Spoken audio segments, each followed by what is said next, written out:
What is going on, everybody? Welcome to another episode of Pod Scum. I am your host, Reckless Rex Ruger. That, of course, is the Freddie Mercury puppet, if you couldn't tell by those teeth.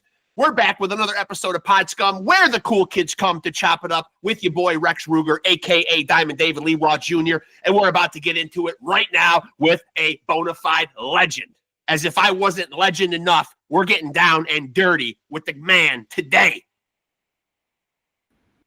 And there he is. Dirty Walt, how are you, buddy? I'm doing all right. How you doing? Man, a lot better now that you're here, brother. We're going to kick this off, man. I mean, I've been looking forward to this one. You know, I said it in my little preamble, man, or maybe I didn't. I don't know. But I've had everybody else in the goddamn band on almost, but I got to come right to the top guy. Okay, well, let's get it on then. Yeah, I usually like to start these things, Walt, with and you got such an eclectic taste and come from so many different interesting projects, man, that for you, was there a specific album or an artist or a song that really lit the fire for you to do music? No, I would say it had to start in the church and my mama and the Jackson 5. Oh, okay. Dirty Walt started in the church. Yeah, that's why I sung my first song in the church. Yeah. You know, and I felt that, you know, that got rid of all stage fright and all that at that moment. And then we went home, watched Jackson 5 on Jackie Gleason. Oh, yeah. Or Ed Sullivan or whatever that damn show was. Yeah, yeah. And then my mother put in my head, that could be you. I was like, what? No. And that's pretty rare, right? Because you know, usually a mom is not going to fill her son or her son's head or her child's head with getting into the entertainment business. It's obviously risky. Oh yeah, for sure. But like my family is musical, so yeah, you know, they've always been singing and creating and you know, everything in the church. Yeah.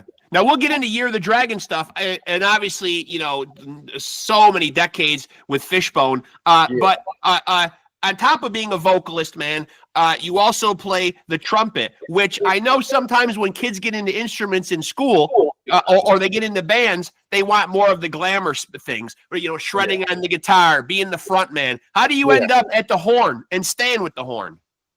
Well, that started with my father. Okay. He was an army man, and he had a bugle. And when I was a baby, he showed me how to blow taps, reveille, and you know, all the good stuff that you blow on the, you know, open trumpet. Right. And you know, I just went from there. I stayed on the trumpet pretty much. You know, when I got in 3rd grade, got on the trumpet, stayed in trumpet the whole through school.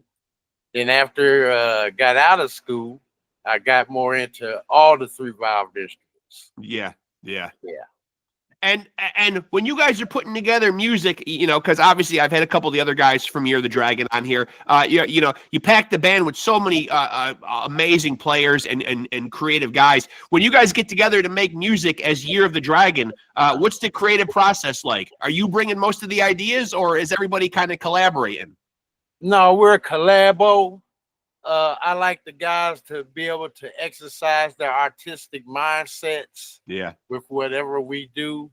So everybody feels involved in the process, the vibes of the music. And then it'd be more powerful that way.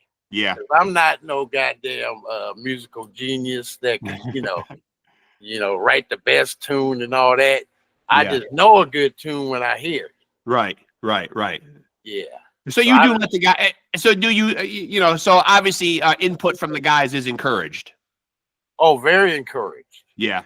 From me. Yeah. And now, where do you assemble all these guys? Because obviously I haven't had the whole band now, but I got a chance to have Fly and Jay on, and I had you know, Mark Ray on, as you know. When you're assembling a band after coming out of a long tenure with a band like Fishbone, and you start putting Year of the Dragon together, where are you finding these guys? You obviously already know them on some level. Right. Well, a lot of these guys are like Fishbone family hood members. In one way, shape, or form. Yep. And you know, we just create and who comes in. They could be brand new, not even from the collection. And you know, because I've had many guys in here, the Dragon, over the years, right? And they're all creative guys that I put in there. Yeah. And for people that might not know, and of course, I only want you to elaborate on what you're comfortable elaborating on. But what about, you know, what eventually brought about you departing Fishbone, if you're at liberty to say? Oh, it was just, it got to it was just breaking down to, it was not fun anymore. Okay. Everybody wants to fight. Yeah. No one wants to do right. No one's listening to nobody. So it just turned into, you know, it was just over for me at that point. So you felt like, you felt like for you, it was time to leave. Oh, definitely. Yeah. Now I can spend more time on Year of the Dragon and do something different. Yeah. But you must be able to look back at obviously the work with Fishbone and realize, though, you left an amazing legacy of work, though. Oh yeah, for sure. You Yeah. know, that's the only reason it's gone on this long. Yeah. And you know, new music is coming out from Year of the Dragon next year. But where do you stand on, because you've been doing this for so long, where do you stand on touring? Because obviously that's a big part of the business, but it's not always a part as you get older that you like as much. You know what I mean? Being away from home and being away from the shit that's comfortable. You know what I mean? Do you still like touring? In a sense, you know, when the touring is good, when the crowds are great, when the you know, the venues are good and the people are good in the venues, then it's worth it. Yeah. You know, you might want to break it down to weeks at a time, or, you know, a month run or something like that. Yeah. But I don't think I'd be doing those year runs we used to do. No. You know, No. I did 2 years. Like, when we gonna see home?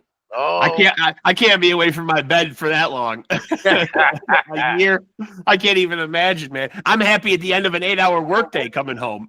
Oh yeah, you know, at least you get to go home. Yeah. And you know, obviously, and I don't need to tell you this, but obviously since, especially since COVID, but just in the last couple of years in general, the music industry having changed so much, everybody's streaming now. There's not so much emphasis on the physical product anymore.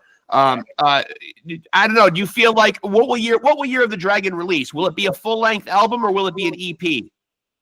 Well, I think the first thing we're gonna release is an EP. Okay. You know, we want to get people more familiar with us and be able to latch on to our songs quicker. And, you know, it's a Manic Cat Records thing that we're doing. So, you know, we're trying to work with those guys as best we can without being rogue. Right. Yeah, that's and so you mentioned earlier that you're able to tell when a song is good.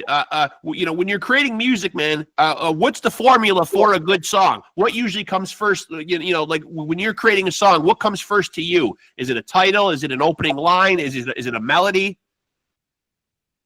Well, it always starts with the beat. Yeah. If the beat is good, makes you want to move and dance and do something. Yeah. Then you build on that. You build off that beat. Yeah. You know, you put your basses on there. If your bass got you moving with it, then you go, oh, this add some more. Yep. Yeah. Keep adding, you build that monster. Yeah. Build a monster. Nice. Yeah. You want to create little monsters to run around and do damage. Yeah. And another interesting thing is that you've done some, correct me if I'm wrong on this, you've done some composing for films as well, haven't you? Yeah, well, we've done soundtracks and stuff like that, you know, back in the Fishbone days, you know, everything from The Mask to, what's that record I go with it? Last Action Hero. Yep. You know, we've been in a few movies, you know, Tape Heads. And you've also done some acting though, right? We've done acting, you know, we're fully involved in the whole entertainment industry. Yeah, a renaissance man. There you go. Yes. And you know, because Fishbone is such a legendary, you know, live band, and you're talking about venues being good and crowds being good or whatever, I always have a couple subjective questions here that I like to thread in. For you as a fan, Is there a show that you attended that really sticks out in your mind that you really remember or made an impact on you? Woo! There's too many of those shows. I'm sure you've been to a lot, yeah, but are there any that are particularly memorable? I would say when we first saw Bad Brains. Yeah, I had a feeling you were going to say them. Yeah, because we were young kids, just straight into high school. Yeah, getting it together before we graduate and go to the club scene. Yep. We went to see Bad Brains at San Marcos Pacific, met them, hung out with them, and they were just giving us the energy and go and get them. Yeah, yeah. Inspiring you. Yeah, oh yeah, it blew our mind. So yeah, we was like, let's go. Yeah, I hear their names. I hear their names a lot, and obviously, me having not seen them live personally myself, but I just always hear people talk about them, and there's never a bad word about the Bad Brains, man. Everybody that ever encountered them is blown away by them. Yeah, because they're looking at the live artifact. Yeah, yeah. Look at the live artifact. It's like looking at Hollywood. Right. You're looking at a screen, and what you see on that screen is the shit. Yeah, yeah. But when you go behind the screen and the actors are back there doing what they do, it's a whole nother scene. Right, right, right. And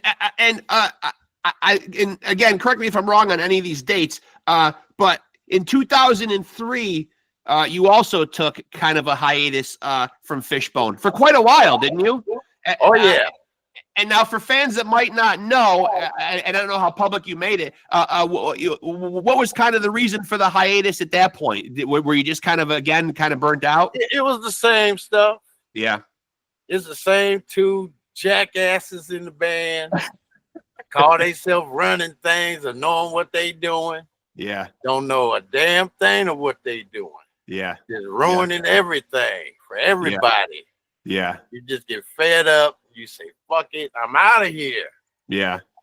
And then, after all these years, and I was doing other stuff, trying to build my mind from being a straight artist, touring artist for all these years. I say, let me get a regular job, do some normal guy things. Yep. You know what I mean? Just rework the mind. Yeah. Yeah.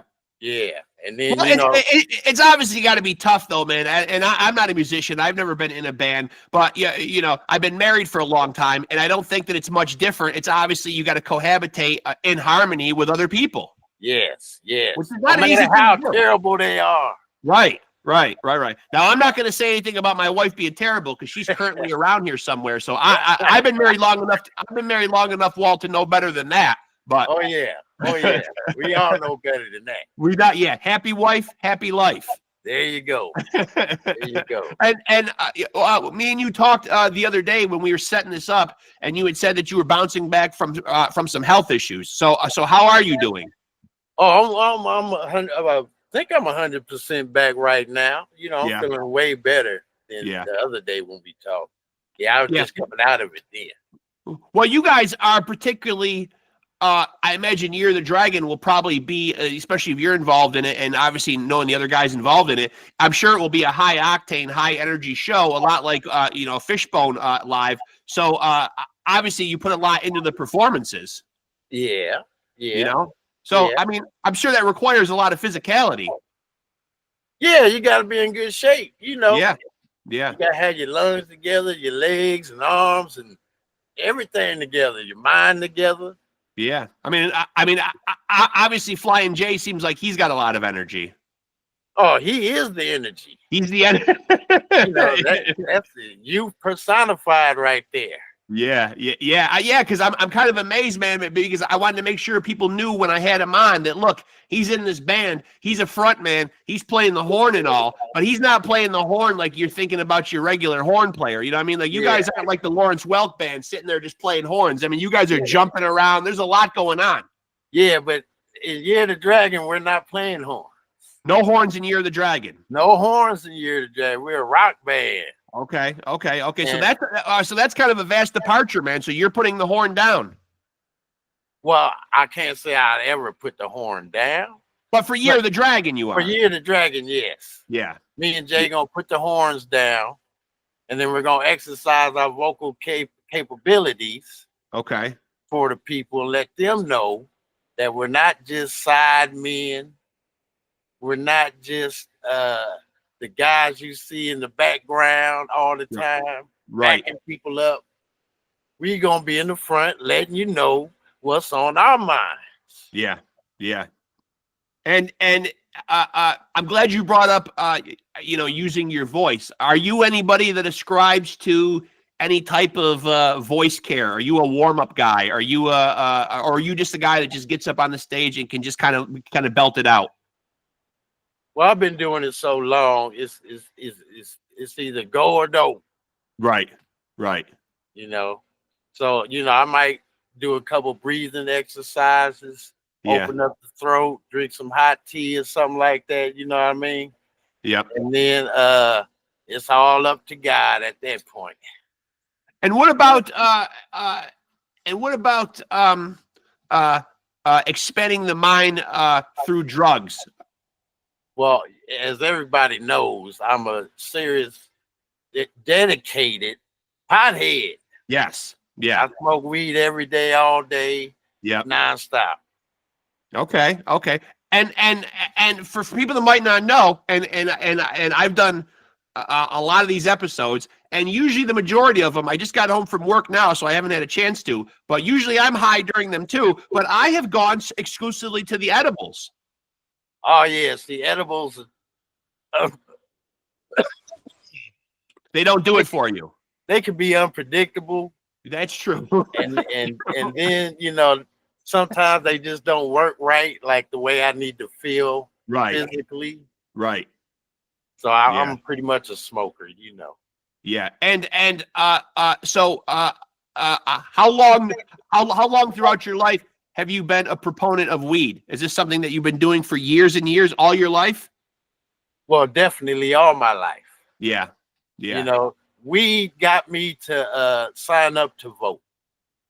Let's put it that way. You know what? I'm sure you're among many, man. I would imagine there's probably other people that probably signed up for that same reason. Oh yeah. I made sure I made a campaign on that. But I mean, seriously, Walt, in all the years you've been on this earth, though, man, did you really ever think that we would live in a world, man, where you could just go and freely buy it now in stores and be able to get vape pens and go into even convenience stores sometimes and buy edibles and oils and all this shit? I mean, did you ever think we'd see a world like this? That was my dream. Sure. Yeah. You know what I mean? And then when it started to actually go into motion. Yeah. And I'm meeting the people to make it go in motion, I'm going, oh, it's going to happen. Yeah. Yay. Let's get it started, this thing going. And it's crazy to think about how much taxpayer money, man, over the years, man, over time, man, that we've spent like locking people up and fining people and just, I mean, for what really, Exactly. A plan. A very harmless drug that there's no records of any deaths.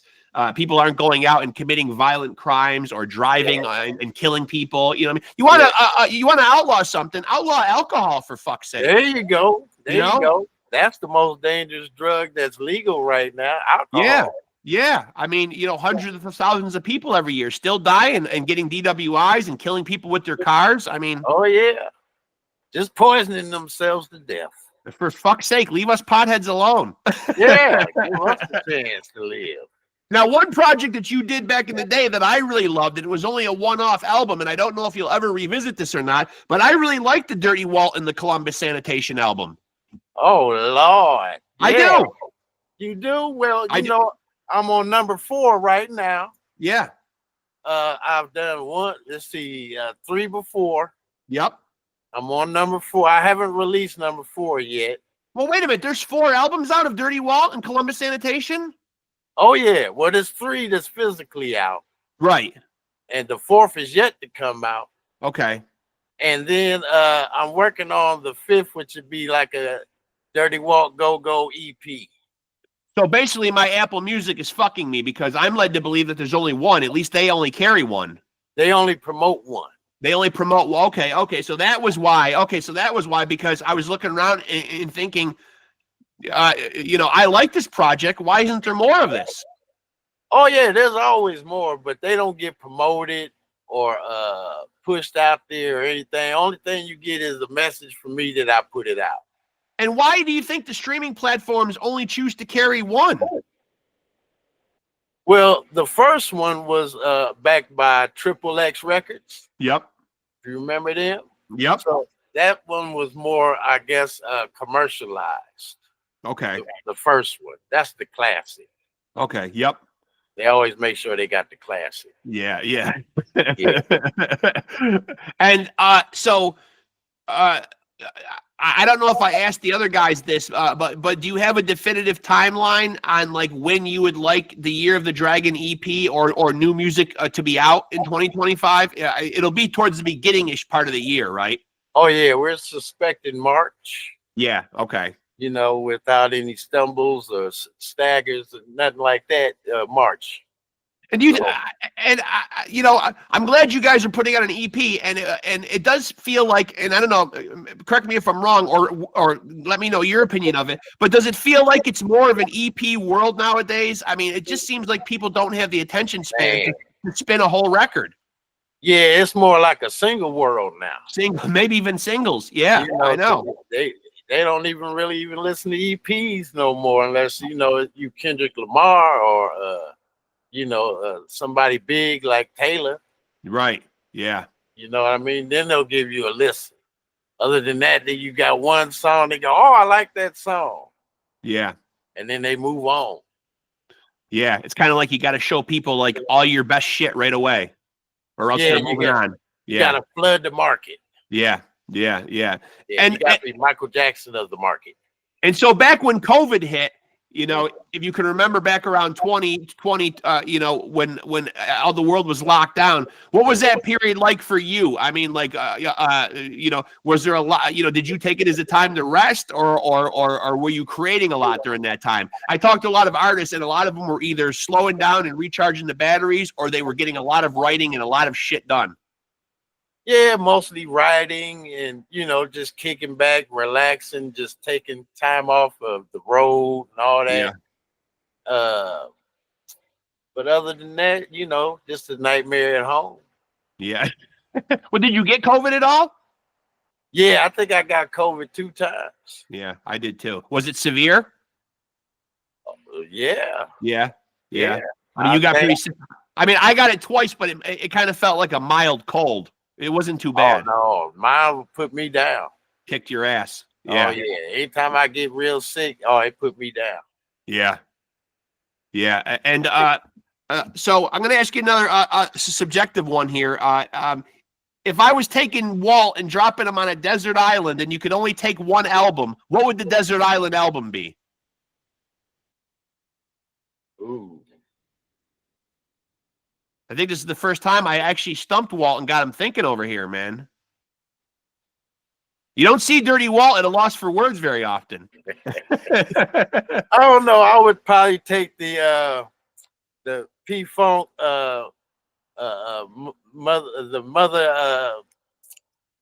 Mothership Earth tour in the 70s. Okay. That album. So you'd have to be on the album, and you wouldn't be able to live without the funk. No, I couldn't do it. Yeah. No. You don't want to imagine a world on a desert island and imagine it without funk. No. No.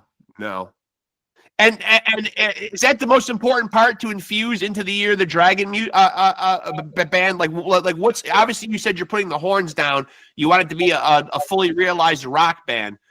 So what elements can people expect out of it other than just rock? Because obviously people know you from FISHBONE. They know that FISHBONE kind of attacks it from a lot of different angles. There's obviously there's punk in there, there's ska, there's there's certainly rock, there's certainly a lot of funk, and So what will people expect from Year of the Dragon? Suspect more of those kind of elements. Okay, minus the horns. Minus the horns. Yep. It's a 5-piece band. Yep. And so, we're gonna, we do all kind of little hybrids of the rock stylings that we do. Yeah. It incorporates everything from reggae, just like Fishbone, to hardcore or punk rock or whatever is funky. Yeah. And heavy. Yeah. Yeah. Well, having listened to Lucifinger, the first single that's out right now, man, that's a banger. That's a banger. Oh, thank you. Thank you. Yeah. Now, because you've traveled all over the world and been doing this for so long, has there been an opportunity that you've gotten to meet somebody out there that kind of blew your mind? Celebrity, maybe a musical artist that you've always looked up to or like. I mean, have you brushed up with anybody that's kind of, where you were kind of like, wow, I can't believe I just met him or her? I don't know. I've brushed up against so many celebrities in my lifetime. I guess Lawrence Fishburne. Yeah. Is probably one of the more ones that come to mind that makes my brain go, oh, that guy's tight. Yeah. And it wasn't a disappointing experience then, because you're saying it with a smile on your face. Because obviously a lot of times, you can meet celebrities and it can go fucking very wrong. Oh, it'd be a nightmare. A nightmare, or the person is just not what you expect them to be. And how they always say, be careful when you meet your heroes, There you go. Believe that. Believe that for sure. But I mean, come on, man. That's fucking Furious Styles right there, man. Oh, yeah. Oh, yeah. Oh, yeah. No, you got to watch out at all times. Yeah, you do. And so, how, because the music industry has changed so much, you're putting out a project in 2025, but, what's the gap in between projects, man? Like how long should it be between projects? Like, remember, the formula kind of used to be you'd put out an album, you'd tour, that album would kind of be out there and have a life of its own for a little while. And then you'd hear from a band maybe in like 2 or 3 years, and they'd be putting out the next thing. That was the formula maybe back in the 80s and the 90s. Is there a right answer to that now? Like, you guys are going to put out new music in 2025. How long would you like it to be until the next year of the Dragon? Like yearly or like every other year? I don't know. I like it to be as often as we can put things out that people like. Yeah. If we can get run and promotional and all that and touring on, say, the EP for a few months and it goes well, people dig it, we got back up for the next run and the next thing to start off. Right. Whatever we do, we keep cranking that music in. So we always ready to go. And at this point, I don't know if you've thought this far ahead, but do you already think about, who you'd like to tour with? Do you have any say in that? Does the label have a say in that? Do you have any idea what a potential Year of the Dragon tour package could look like? I would just hope that the tour would look new, with newer artists. Yeah. Doing a similar kind of thing, but, we could rage together and build something, Yeah. Yeah. Well, because I imagine out there, a lot of people, you guys are out on the West Coast or whatever, man. Obviously, you guys are in that same circle as like a Year of the Dragon and a Red Hot Chili Peppers, like, for instance. Is that a potential? What I mean? Like touring with somebody, with guys out there that Oh yeah, no, that's always a go. Yeah. We played with Red Hot Chili Peppers when the Staples Center, when it was the Staples Center. Yeah. That was fun. Yeah, and I also understand, man, that like I think Mark told me this that you have one of your children goes to the music school that Mark teaches at that belongs to Flea. Oh yeah, Walty, my son. Yeah. And now, what does he take now? What instrument does he play? He's a drummer. He's a drummer, and how old is he? Oh shit, he's 33, 34 now. And he's still taking drumming lessons, still learning the instrument. Oh no, he's not there now. He used to be there. He used to be there. Okay, I was gonna say that's old to be taking drumming lessons. Oh no. See, he started when he was a child. And now what does he do? And now what does he do? Is he in the music business? Yeah, he's a professional sound man at this time. Oh, okay, okay. Yeah. And you know, have you ever thought about a musical project, father and son? Oh yeah, we've done a couple songs together and stuff, but my son is way more intelligent than me. So, you know, all his stuff, you know, he makes terrific songs, and it blows my mind with the stuff he does. I'm But like, I let's don't know why he don't put that out. But come on, Walt. I mean, come on. You know, you obviously are the wellspring, though. I mean, he came from you. You know. Oh yeah. Oh yeah. You know, Oh, he inherited that musicality. oh yeah. Oh yeah. But see, he knows the business though.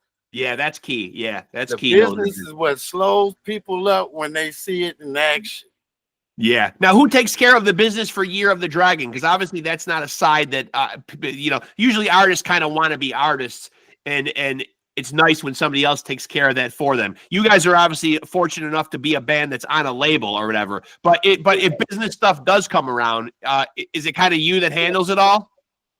No, I try not to handle nothing because, you know, I'm mentally insane.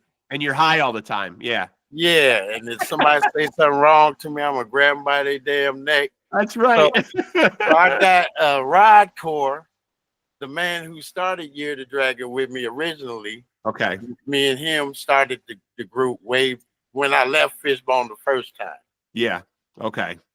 Yeah, that's good, man, because I have a feeling that if I did have a band, I would never want to know anything about the X's and O's in the business shit. I just don't have a head for it. Even you know, even with me and my wife, you know, I like to go out and make the money, but doing the bills and all that shit, I don't have a good head for it. You know? Yeah, yeah. I don't.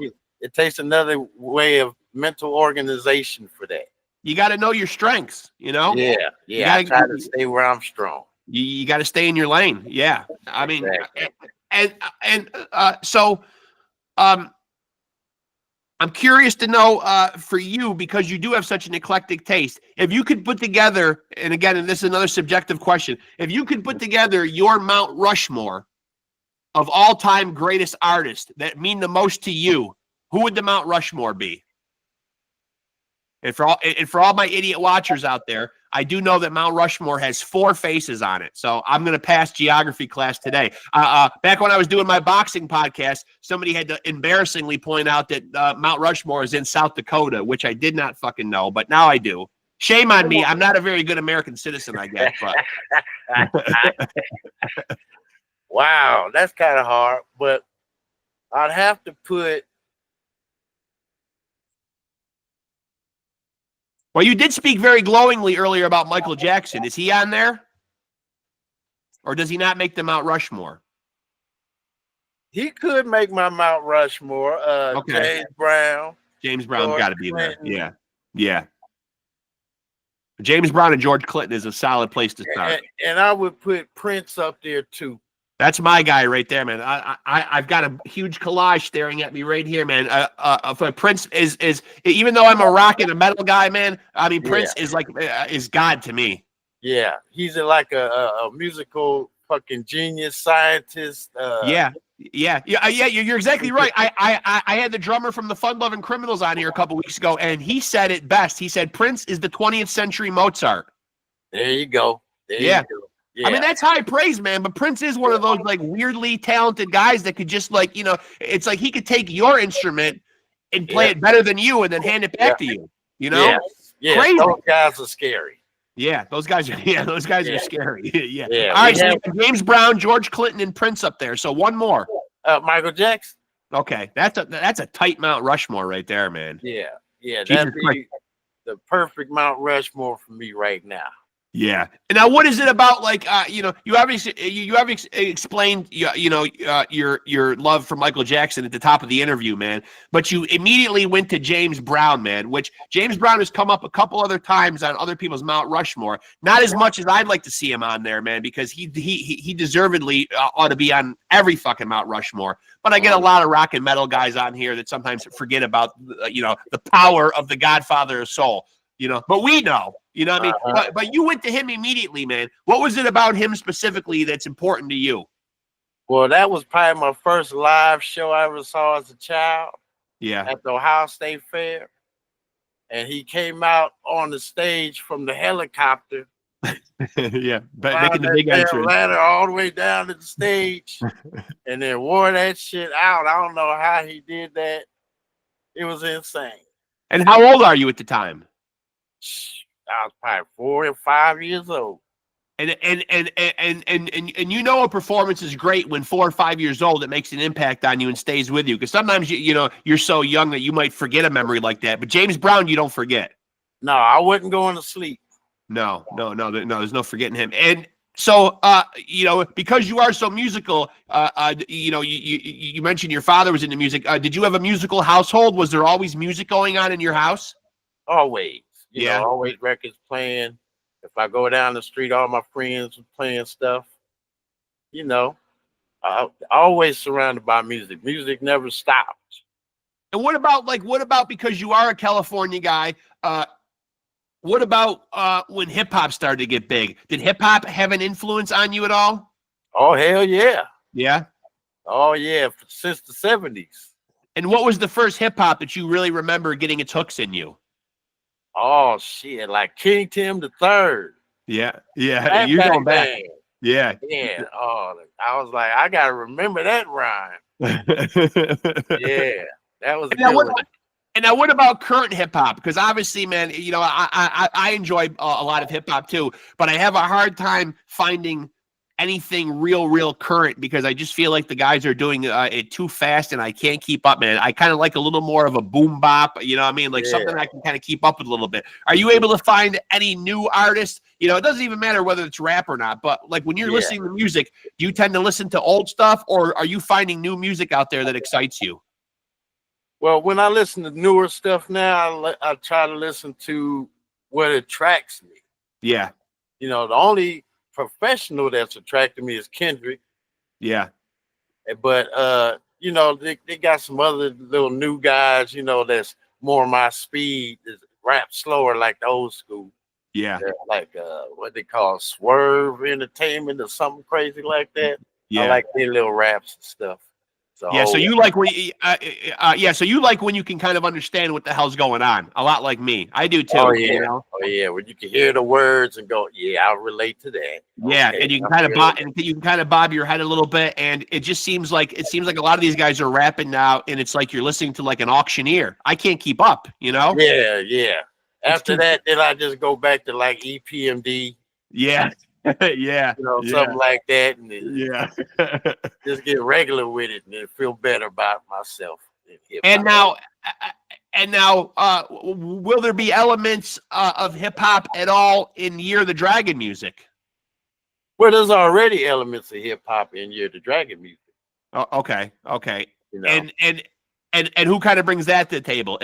Is that more Jay's? Is that more Jay's kind of ballpark? Well, Jay is the youth. Yeah. So he's gonna bring the new stylings of hip hop. I'm gonna bring the old man stylings, and then we put them all together. Yeah. And then boom, Year of the Dragon. And what is each guy? Obviously, as I mentioned, I had Mark Ray on, I had Flying J on, I've had you on. There are a couple more guys in the band. But speak on a little bit what each guy like brings like to the band and like why specifically you like having them in here. We'll start with Jay. Obviously, you just kind of summed it up. He's the youth. He's bringing a lot of energy or whatever. How about Mark Ray? Mark Ray, he brings that guitar excellence. Yeah. That we need to have being Year of the Dragon, because we always find a great guitar player. It's key. That's very key. Yeah. And he's the man for that. And now what about the other guys? Then we got T-Bone. Yep. And he's the bass player, very musical, very quick-fingered, you know what I mean? Yeah, I like his music creation. Dude, you know damn well that if your bass section is being held down by a guy named T-Bone, you're in good fucking hands. Exactly. You know what I mean? All the way back with that. Yeah. And then Kareem on the beats. He's a very talented drummer from the school of from FISHBONE. Yep. So, you know, I can always trust him. Yeah. And I would probably be remiss if I didn't ask this question, just because, you know, I might get beat up by fans or people that might want to know in the comment section why I didn't ask this, man. And I guess maybe the answer might be never say never. But would there ever be a potential chance that you would revisit the Fishbone stuff? Or is that chapter completely done for you? I'm trying to be done with that damn chapter. I'm so goddamn angry. Okay. I don't know what would make that right. Okay. So it's probably a closed chapter, but it's a never say never thing, maybe. Well, you can never say never. Right. That's true. That's true. We're just angry right now, angry as hell. Right. Because all this stuff just happening now. Right. And what is it that usually gets it in between? You know, for young musicians who might be starting out, you know, it's like they look at a band like Fishbone, and you're talking about, you know, inner turmoil. And again, without going into too much detail, man, what is it that causes the rift? You guys all start out as artists. You're making sensational, groundbreaking music or whatever. Is it business stuff? Is it ego? Is it creative differences? What would you say if you could put your finger on it? It's a combination of all of that. Okay. In a soup of egos, a soup of bad business, a soup of I know what's best. Okay. I know this. You know, as opposed to like when we first started as a unit, a brotherhood, where we felt nothing could stop us. Right. We were just going and doing our thing and feeling good about it. And there was no, no company involved. Right. We were strong as hell. We could do anything. We could tear up the moon. Yep. But then when the business gets in there, a little money sprinkled in there, you know what I mean? You start seeing stuff and doing stuff and missing stuff. And then it all builds up to a point where you go, what happened? Right. And no one has an answer. They all looking at each other, getting mad at each other, fighting, you know, just running down the line while still trying to maintain what we started in the beginning. Okay. And is there anybody in the band who steps up and tries to be the voice of reason? Have you tried to be the voice of reason? I'm always the voice of reason. I'm the glue. I'm the glue that holds it together. But they don't listen to the glue. Okay. They are individuals. Okay. With egos as big as hell. So you have tried? Oh, many times, every day, for years. Yeah. And it must get exhausting. It must get exhausting because it certainly seems like you're like, you know, it seems like in everything that you're saying that like, you know, it sounds like it might be the final nail in the coffin. Oh, yeah. Because you'll say, okay, I'll give it a break. Let them mature. Yeah. I'll mature. The rest of the guys can mature the way they need to mature. We come back together. We try to do that. Yep. Everybody's brain is so far different that it's not no real get together. Right. And then, you know, we struggle with that. Then that finally rolls into the garbage. And then we break off again. But, you know, we can't keep getting back together and trying to do this and that and the other and fighting over some just straight bullshit. Life's too short. Yeah. Yeah, it's too short for that. So, you know, we just move on. And for people that might not know, obviously, like this past year, you know, you left the band, but they also so did Norwood. Yeah, but he didn't leave under. We didn't leave under our own fruition. Okay. So okay. What was supposed to happen was we were supposed to take a break, think about what the hell we want to do. Okay. Come back together, discuss everything. And if it don't work, then bye, we done. We break it off. If we figure it out, then we go on and start the next record. Right. But that didn't happen.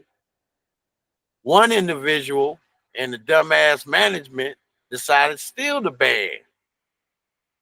Okay. So and also started creating new music without you guys too, correct? Yeah. So that's what you're seeing now. Okay. You know? I can understand. Yeah, I can understand why Year of the Dragon seems like such a good idea now to focus on full time. Oh yeah, but it's always been going, even when I was in Fishbone. Yeah, You know, I keep that band. And it's a shame though, man, because like, you know, being so far into your career, you know, you would think that there would be very little that could get among people, you know, who have been together for that long. You know what I mean? It's kind of sad to think in a way that it's small, you know, from an outward appearance, it seems like small stuff that you should be able to resolve when you've been making music with people for, you know, 40 plus years, you know? Right. It's easy when you can communicate. Yeah, that's key. The communication part's key. You know, when the communication is broken down to where you don't communicate no more. Yeah. When all the first thought of your mind is just punch this motherfucker in his head. That's when, you know, you just say, okay, I'm gonna step back. Yeah. I'm gonna wait, and then I'm gonna come in a different angle. But by that time, he's moved on crazy in his mind, some whole other stuff. Right. And you would think that the communication would get easier, though, because you guys, you know, you would think over time that bond would get tighter and tighter and tighter, and therefore communication would be easier because you guys have been through so much together that, you know, that everything should be on the table and be able to be talked about. Yeah, but that ain't how we operate no more. Yeah. Now we operate in violence. That's too bad. When we start operating in violence, shit goes in silence. I can't believe it, man. I can't believe that the mighty Fishbone, man, that it comes to that, man. I can't see y'all guys fighting, man. Well, it's that energy. Yeah. The energy it takes to build and make a Fishbone, like you see them old films. Yep. And no diving off balconies and unbelievable. All kind of wild stuff like that. That energy, if you keep it balled up, it turns into fighting. It's got to go somewhere. Right. Yeah. And unfortunately, it goes in a negative direction. Yeah. I mean, yeah. Because certainly when that energy is channeled, you know, in the right way, as you said, and I would encourage people to go back and listen to Fishbone's discography, go on YouTube and watch Fishbone's performances. I mean, there's really nothing like it, man. It really is high octane energy, man. Like nothing you've seen. You know what I mean? Very few bands out there, you know, I think, you know, put as much into their live show and pour as much of themselves into their live show as you guys did. Oh yeah, it's all about that live show. Yeah. Which is, it really is too bad, man. You know what I mean? Because I've heard that same story before, man. You know, obviously from talking to musicians on here, man. And it is sad, man. You know, because I'm sure at one point in time, you know, late 70s, early 80s, when you guys start this thing, you know what I mean? You know, that you're just, as you said, you're ready to take on the world. You all have the same mindset. You're all like, you know, railing around each other. You're kind of like a team, you know? Oh yeah. Strong team. Strong. Yeah. Yep. Well, do you feel like that's the case? What do you feel like that's the case with Year of the Dragon, though? Do you feel like you've assembled guys here that are all rowing in the same direction and that this is like a unit that you can really build around? Oh, most definitely at this time, yes. Yeah. But, you know, we got our time coming too. Yeah. You know, will we make it through? Right. The hard times and the difficulties and all that, you know? But I imagine with everything that you've been through, though, man, that you probably are a good person to kind of be steering the ship and be the captain of it all because of all this experience that you do have. Yeah, that's why I do run the ship. Yeah. But, you know, I take my time. Yeah. I try not to rush or force anything to happen unnecessarily. Right. I feel like that's good, man. If people are out there listening to that are either new to the music business or maybe going through like miscommunication or like, you know, or like, you know, the camaraderie of the band is breaking down or whatever. Because obviously, man, you know, it just goes to show that things can interfere with the process. You know, even when you think it should be stronger than ever. I mean, you know, you guys, like I said, being 40 years into your career, you would think, holy shit, man, there's no way anything can get in the way of this band, you know, but it can. Oh yeah. It gets in the way of the best of them. Yeah, it sure does. I know. I mean, it's amazing. Like when you hear like Keith Richards and Mick Jagger, like apparently can't stand each other, but yet they go out there every night. I don't know how they do it. Exactly. They got to stay away from each other. Yeah, except for those 2 hours they're on stage, they must just avoid each other. You know, they pretend to enjoy and love each other up there for that hard time, and then they break away from each other. They probably leave different sides of the stage. Yeah. You're probably right. They probably do. So just to recap everything. So the EP, we can probably expect that around March 2025. Yes. And then you guys will go on do some sort of live gigs or touring. Yes, after that. Okay. And like, what's the plan? Like, do you already have kind of an itinerary laid out? Like you said that you'd like to go away for, like maybe tops, like a few weeks at a time. You don't want to be doing long extended tours. Yeah, I think that's something that Roderick is working on with Manic Cat right now. Okay. Trying to figure out some kind of scheduling. Touring and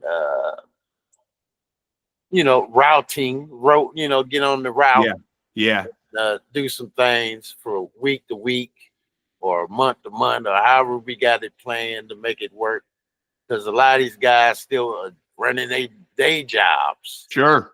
Yeah. So, I imagine what you guys do would be, in the energy that you guys exude, that you guys would probably be a huge hit on like the festival circuit. Are you open to doing like festivals? Like obviously in summertime there's festivals all over the place, Oh yeah, I love festival circuit. Festival time, that's gotta be fun for a band. Oh hell yeah, because you get to see all the bands and get new things input into your brain. You know what I mean? Yeah. And a good atmosphere. Yeah.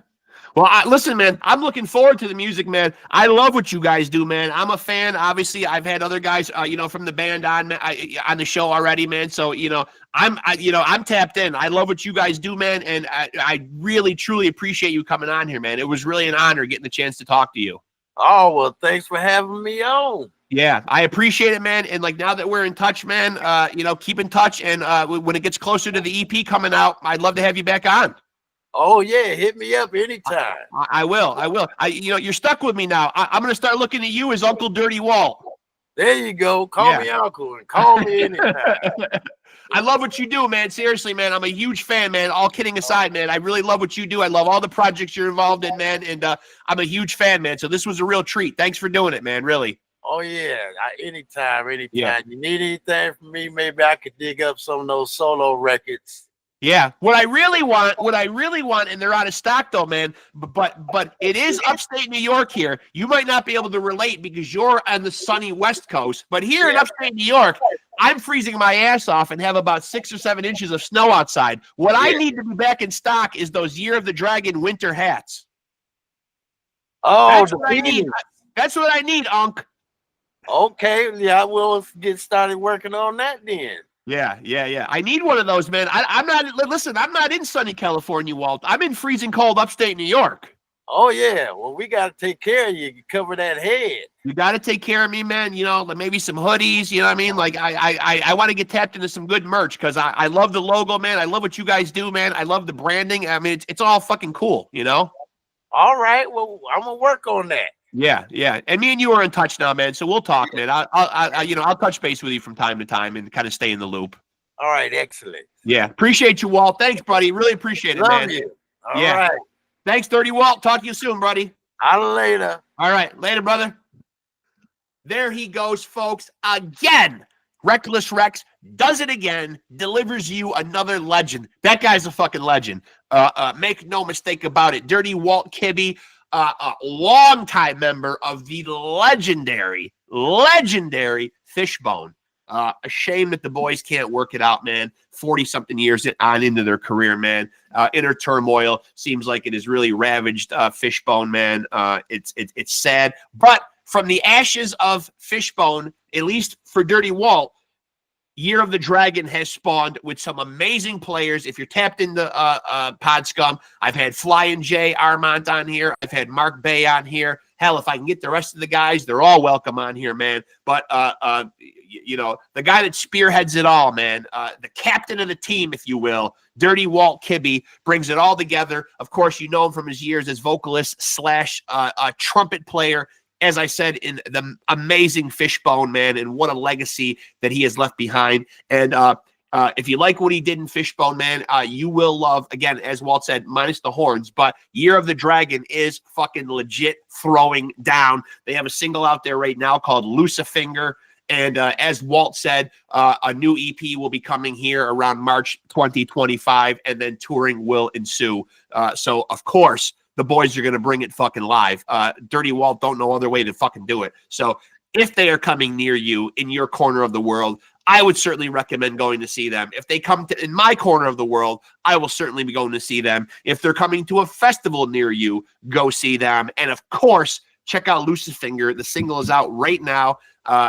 They also have a discography already out there and new music on the way. So get tapped in, man, because Year of the Dragon, Dirty Walt, obviously a legendary frontman, has surrounded himself with some great players. I had Mark Ray on here, a phenomenal guitar player. I had Flying J on here, another amazing horn player, and just a ball of energy, man, as a frontman. So Walt has aligned himself with some fucking amazing players, man.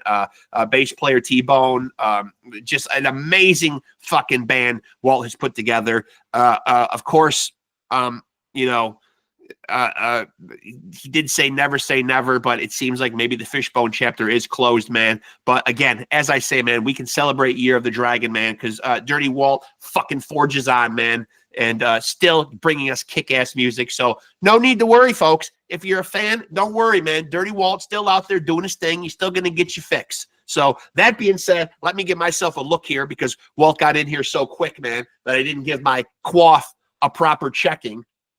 But hey, another interview, man. And guess what? The kid has still fucking held up, man. The View, amazing.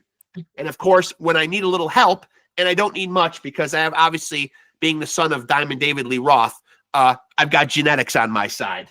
But when I do need some help, boom, right there, kids. And as I always say, you can get yourself a can of this, but make no mistake, you cannot look this good. That's damn near impossible. But you can take your game up several levels.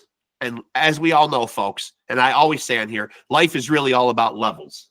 I, of course, am at the top tier, if you will, which is unattainable for you, the common man, but you don't have rock star genes. So, you know, again, don't hate, congratulate, okay? What else can I say? Other than, let me get my obligatory promotional stuff out of the way. Again, make sure to like and follow PodScum on Facebook. You got to do it nowadays, folks. You got to be on the platforms. Go there. You'll find out when new episodes have come out and who is on those episodes, what legend, what amazing artist that I'm talking to on that particular episode. Not that I'm not all the entertainment that you need, but let's face it, guests are muy importante. Again, I will thank the Freddie Mercury puppet back there and his large gangly teeth for absolutely nothing, but I guess he did hold it down back there. What he held down, I don't know. Also, make sure to like, subscribe, and hit the notification bell on this channel to stay tapped in to the best conversations where the cool kids come to chop it up with your boy, Rexx Ruger. No place else. Make no mistake about that. Again, my sincere gratitude. Thank you to Dirty Walt Kibby of Year of the Dragon, formerly Fishbone. And of course, if you want to delve deeper, Dirty Walt and the Columbus Sanitation, another project of his, which is fucking cool as fuck too, man. So go support, go buy merch, go see shows, go listen to the music, man. Support our fucking artists. You've heard me make the fucking plea on here before, man. Got to lift up our artists, man. Got to get them fucking paid. Got to make sure that they're able to survive. This is what they do for a living. You wouldn't want to go to your job and do it for fucking free. These people give us a piece of themselves, which is what art is, a piece of people's heart and soul. How do you put a price on that? I don't know, but a price needs to be put on it, man. And people need to go out there and pay it, or else this all goes away. And we need music. We need art in our fucking lives. So go out and support your favorite artists, man. Like Dirty Walt, like Year of the Dragon. And, come on, go do your homework too. Go dive into the discography. Go check out the music, man, and get your ass moving. You know, Walt says, man, a good song is all about getting the people out there dancing and moving. I don't want to show off my moves too much, man, because I don't want to embarrass anybody, mainly myself. But that being said, let me end this thing the way I always end them, by reminding you all out there to take it easy and keep it sleazy.